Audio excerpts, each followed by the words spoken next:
Good morning, नमस्कार, आदाब। Welcome to my official YouTube channel Sant Kabir Vidyapeeth PG college Maghar Sant Kabir नगर।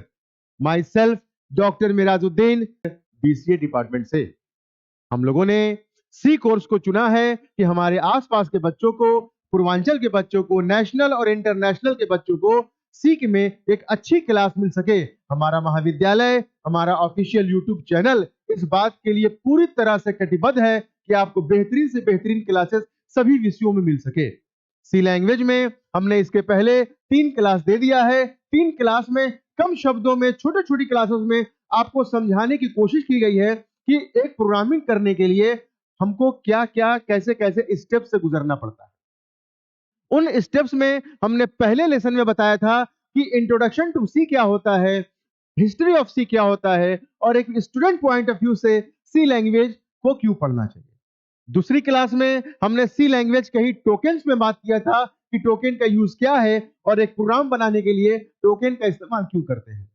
तीसरी class में हमने बताया था कि सी लैंग्वेज में हेडर फाइल और मेन फंक्शन को का इस्तेमाल क्यों करते हैं। आज चौथी क्लास में हम लोग चर्चा करेंगे डेटा टाइप्स के। सी के डेटा टाइप्स क्या होते हैं, कौन से होते हैं और उसका प्रोग्राम में क्या इस्तेमाल है। इस बात का ध्यान रखिए। अभी मैं छोटे छोटे पॉइंट्स ऑफ व्यू को लेकर 2-3 क्लासेस में और हमारी एक इंट्रोडक्शन क्लास चलेगी कि एक प्रोग्राम बनाने के लिए इसका इस्तेमाल क्यों किया जाता है। आपको ध्यान रखिए, क्योंकि सी के फंडामेंटल्स रूल्स को जानेंगे तभी एक अच्छा प्रोग्राम बना पाएंगे। और एक अच्छा प्रोग्राम बनाने के लिए हम लोग छोटी छोटी क्लासेस को आपको समझाने की कोशिश कर रहे हैं कि एक सी लैंग्वेज को बनाने के लिए एक छोटे छोटे चीज कैसे कैसे एक बड़ा प्रोग्राम बनाने का रूप लेता है। उसी में, उसी कड़ी में, उसी सीरीज में आज हमारी चौथी क्लास है और चौथी क्लास का नाम है डेटा टाइप्स। चलिए शुरू करते हैं आज का लेसन, जिसका नाम है डेटा टाइप्स। सी लैंग्वेज में आज हम लोग पढ़ेंगे डेटा टाइप्स। इस बात का ध्यान रखिए, चाहे आप बीसीए के हो, बीएससी आईटी के हो, एमसीए के हो, बीएससी सीएस हो, पीजीडीसी हो, दुनिया के किसी भी कोर्स में पढ़ रहे हो, सी लैंग्वेज को पढ़ाया जाता है शुरू में, क्योंकि सभी प्रोग्रामों की जननी, सभी प्रोग्राम वहीं से एस्टेब्लिश होते हैं। इसीलिए सी लैंग्वेज को पकड़ा गया है, सी लैंग्वेज पे आपका ध्यान आकर्षित किया जा रहा है।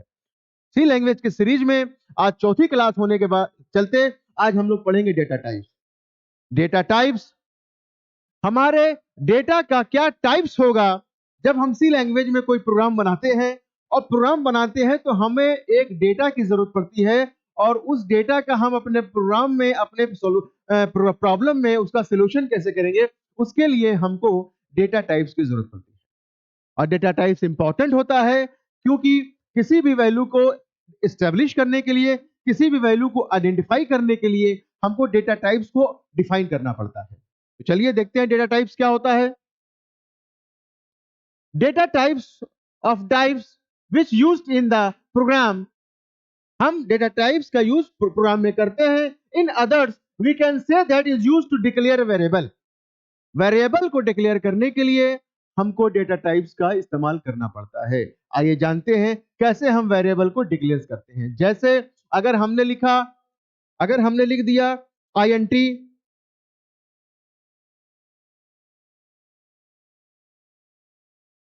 जैसे अगर हमने लिख दिया INT A, B, C।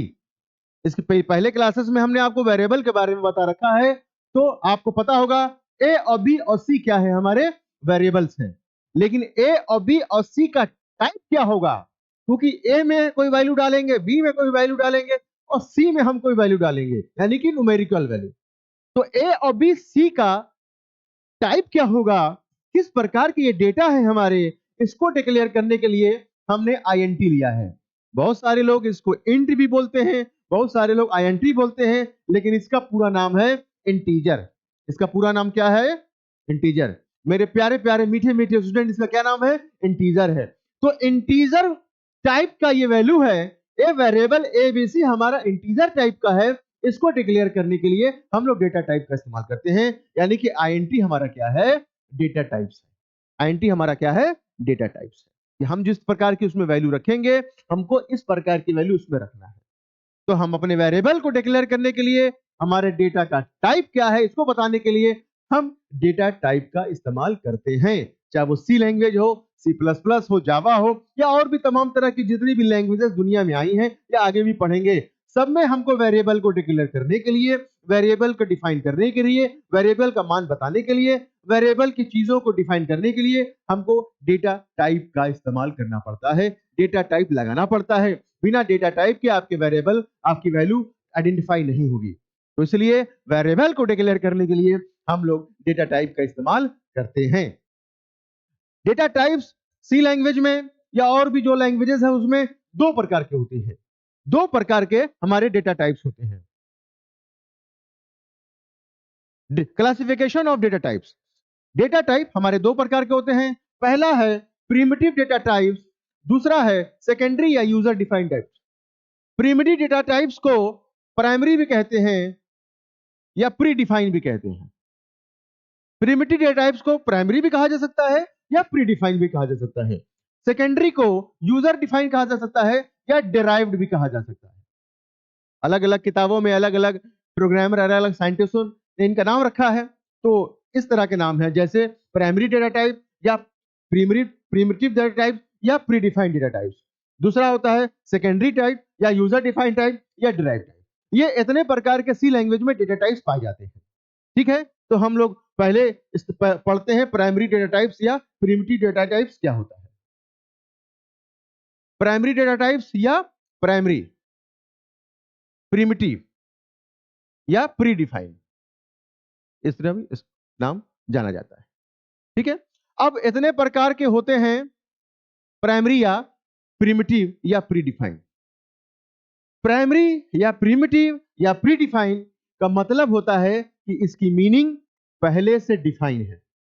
इसकी मीनिंग यूजर ने, प्रोग्रामर ने, डेवलपर ने, साइंटिस्ट ने इसकी पहले से मीनिंग बता रखी है कि इसको अगर आप लगाएंगे तो आपका वेरिएबल या वेरिएबल के अंदर की जो वैल्यू है वो किस प्रकार से ट्रीट करेगा प्रोग्राम में आपको, यानी कि पहले से बनी बनाई है। जैसे आईएनटी, आईएनटी को कहेंगे इंटीजर। इंटीजर का मतलब जो सिंपल न्यूमेरिक वैल्यू को सपोर्ट करे, दशमलव के मान को सपोर्ट ना करे, और इसका अपना एक रेंज होता है। इसका अपना एक रेंज होता है। अब वो रेंज मैं यहां डिक्लेयर नहीं करूंगा क्योंकि अगली क्लासेस में उसको बताया जाएगा, किताबों में है तमाम चीजों को, लेकिन यहां मैं शॉर्ट वे में आपको समझाना चाहता हूं कि एक प्रोग्राम को बनाने से पहले हमको किन किन चीजों की आवश्यकता पड़ती है। उसी में आज हमारी चौथी क्लास है। आईएनटी का मतलब होता है इंटीजर। इंटीजर का मतलब जो न्यूमेरिकल वैल्यू को सपोर्ट करे, जो भी वैल्यू है आपकी, और यह मेमोरी में 2 बाइट्स बनाता है। प्रिमिटिव डेटा टाइप जो होता है उसकी मीनिंग पहले से डिफाइन है, मैंने बता दिया। डिफाइन का मतलब कि दशमलव के मान को वैल्यू को सपोर्ट नहीं करेगा, सिर्फ न्यूमेरिकल वैल्यू को सपोर्ट करेगा, और मेमोरी में 2 बाइट्स को सपोर्ट करेगा, और इसका अपना एक रेंज है।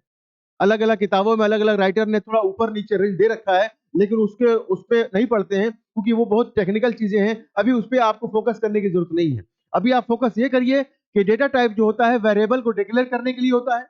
डेटा टाइप दो प्रकार के होते हैं, प्रिमिटिव और सेकेंडरी, या प्राइमरी या यूजर डिफाइंड या ड्राइव। उसमें पहले में हम लोग पढ़ रहे हैं प्राइमरी डेटा टाइप या प्रिमिटिव या प्री डिफाइंड पढ़ रहे हैं। ठीक है, इसमें हम पढ़ रहे हैं कि हमारी प्राइमरी या प्रिमिटिव या प्री डिफाइंड में हम पढ़ रहे हैं आईएनटी, फ्लोट, डबल, कैर, वाइट। इसमें हम बता रहे हैं आईएनटी। आईएनटी का मतलब होता है इंटीजर। इंटीजर का मतलब कि न्यूमेरिकल वैल्यू को सपोर्ट नहीं करेगा, सॉरी, दशमलव वैल्यू को सपोर्ट नहीं करेगा, न्यूमेरिकल वैल्यू को सपोर्ट करेगा, और इसकी मेमोरी में जो बाइट होती है वो 2 बाइट्स होती है। क्लियर? दूसरा हम बात करेंगे फ्लोट।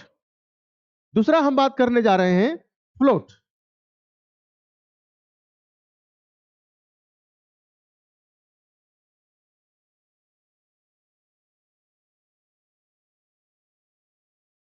फ्लोट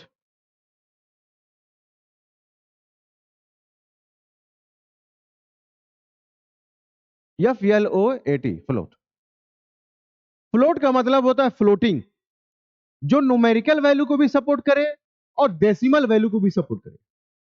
जो जैसे मान लिया 123.50, अगर आपने कोई ऐसी वैल्यू लिए है जिसमें 130 103 आ रहा है, ये आ रहा है, तो इसको भी सपोर्ट करेगा। अब दशमलव के बाद की वैल्यू जो होगी जैसे 30.40, तो इस वैल्यू को भी पूरा सपोर्ट करेगा। जैसे मान लिया आपने लिख दिया 400.5.2, तो इस पूरे को भी सपोर्ट करेगा। अगर उसकी वैल्यू है तो, अगर उसकी वैल्यू दशमलव के बाद नहीं भी है तो आपके ये 400 वैल्यू को सपोर्ट करेगा, यानी कि आपके न्यूमेरिकल वैल्यू को भी सपोर्ट करेगा, यानी कि इंटीजर पार्ट को भी सपोर्ट करेगा और फ्लोटिंग पॉइंट को भी सपोर्ट करेगा। तो ज्यादातर जो प्रोग्रामर्स होते हैं हमारे जैसे, हम लोग जब प्रोग्राम बनाते हैं तो जनरली हम लोग फ्लोट लगा देते हैं कि भाई उसकी जो वैल्यू हो वो दशमलव के कितने अंत तक जा रहा है वो भी हमको पता चल जाए। तो फ्लोट क्या करता है, मेमोरी में 4 बाइट्स बनाता है। फ्लोट्स मेमोरी में 4 बाइट्स बनाता है और दशमलव की वैल्यू को भी सपोर्ट करता है और बिना दशमलव की वैल्यू को भी सपोर्ट करता है। क्लियर? अब तीसरा आते हैं डबल। तीसरा हम लोग पढ़ते हैं डबल, पढ़ते हैं। डबल क्या करता है, यह भी एक तरह का फ्लोट का ही पार्ट होता है, फ्लोटिंग पॉइंट्स का ही पार्ट होता है, लेकिन थोड़ा इसका साइज बढ़ जाता है। यह फ्लोट से कहीं ज्यादा दशमलव की वैल्यू को सपोर्ट करता है, फ्लोट से कहीं ज्यादा दशमलव की वैल्यू को सपोर्ट करता है। इसीलिए अगर हमें यूजर को, किसी प्रोग्रामर को यह पता होता है कि हमारे दशमलव का मान ज्यादा होगा या हम कुछ लंबे डिजिट में दशमलव का मान पाना चाहते हैं, तो हम लोग डबल का इस्तेमाल करते हैं। डबल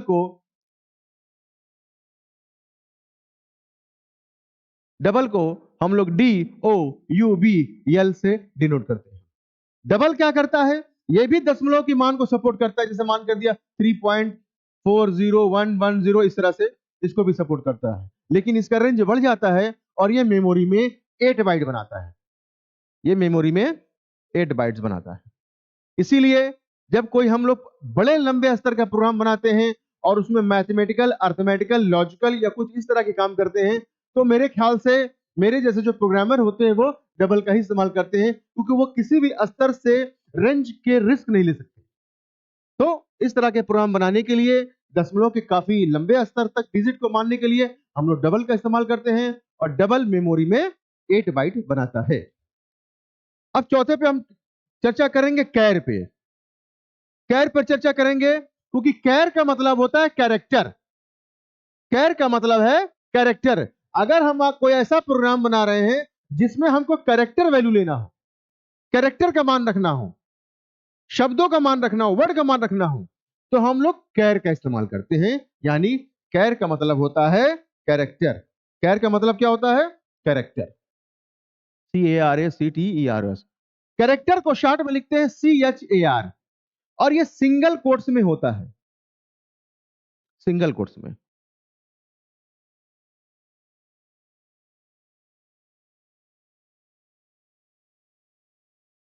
सिंगल कोट्स में, सिंगल कोट्स में एक लेटर को डिनोट करना कैरेक्टर कहलाता है। कैरेक्टर को डिफाइन करने के लिए CHR का इस्तेमाल करते हैं। बहुत सारे ऐसे प्रोग्राम हैं जहां पर हमको लिखना होता है कि मेल को यम से डिनोट करते हैं, फीमेल को यफ से डिनोट करते हैं। इस तरह से एक सिंगल कैरेक्टर में हम लोग फार्म में और कहीं भी करते हैं। इस तरह के प्रोग्राम को करने के लिए या इस तरह से रिलेटेड कोई प्रोग्राम बनाने के लिए हम लोग कैरेक्टर का इस्तेमाल करते हैं। और ये मेमोरी में 1 बाइट बनाता है, 1 बाइट। ये मेमोरी में 1 बाइट बनाता है। अब इससे ज्यादा अगर हमको करना है तो मैंने पिछली क्लास में टोकन में बताया था कि डबल कोट्स में ग्रुप ऑफ कैरेक्टर अगर डालते हैं, जैसे लिख दिया डबल कोट्स में प्रशांत, PARASHANT, डबल कोट्स में, इनक्लूड डबल कोट्स में प्रशांत ग्रुप ऑफ कैरेक्टर है। तो इस तरह का काम करने के लिए तब हम कैरेक्टर नहीं लेंगे, हम स्ट्रिंग का इस्तेमाल करेंगे और ये ऑटोमेटिक स्ट्रिंग हो जाता है। जब हम डबल कोट्स में कोई ग्रुप ऑफ कैरेक्टर को डालेंगे तो वो स्ट्रिंग का रूप ले लेता है। Double quotation group of character in close double quotation mark is also called a string. Okay, अगला टॉपिक है वाइड। वाइड जो है एक रिटर्न टाइप है। वाइड जो है, अगर हम सी लैंग्वेज में अगर हम रिटर्न कराना चाहते हैं कि रिटर्न हो ही हो, रिटर्न होना चाहिए, हमको फोर्सली रिटर्न कराना होता है, तो वाइड भी एक प्रकार का डेटा टाइप्स होता है जो मेन के पहले लगाया जाता है। अगर हम कोई प्रोग्राम बना रहे हैं और मेन के पहले, मेन फंक्शन के पहले अगर हम वाइड लगा देते हैं, VOID, वाइड, जो कि लगाते हैं एक यूजर, एक लर्नर, एक बिगनर, सभी लोग, मैं भी मेन के पहले वाइड लगा देते हैं क्योंकि हमको रिटर्न चाहिए ही चाहिए। तो वाइड एक प्रकार का रिटर्न टाइप होता है, RETURN, रिटर्न टाइप, जो हमारी वैल्यू को रिटर्न कराने का काम करता है, हमारी वैल्यू को फोर्स करता है कि रिटर्न मिले, और जनरली ये मेन के पहले लगाया जाता है। एक बात और ध्यान रखिएगा, जितने भी डेटा टाइप्स होते हैं, जैसे ही आप उसका इस्तेमाल करेंगे, जैसे ही आप उसको लिखेंगे, जैसे अगर आप कोई प्रोग्राम बना रहे हैं, अगर आपने लिखा INT, जैसे ही आप INT लिखेंगे तो उसका कलर चेंज हो जाएगा, उसका कलर व्हाइट में आ जाएगा। ये पहचान है कि ये डेटा टाइप्स है। अगर कलर चेंज नहीं हो रहा है तो इसका मतलब कि आपको प्रोग्राम बनाने में कोई गलती हो रही है, या आपका कंपाइलर या टर्बोसी उसको समझ नहीं रहा है, और नहीं समझ रहा है तो आपका प्रोग्राम रन नहीं होगा। इसलिए ध्यान रखिए, जितने भी डेटा टाइप्स होते हैं, चाहे वो यूजर डिफाइन हो, चाहे वो प्री डिफाइन हो, चाहे पहले से बने बनाए हो, ये आपके ऑटोमेटिकली कलर चेंज हो जाएगा।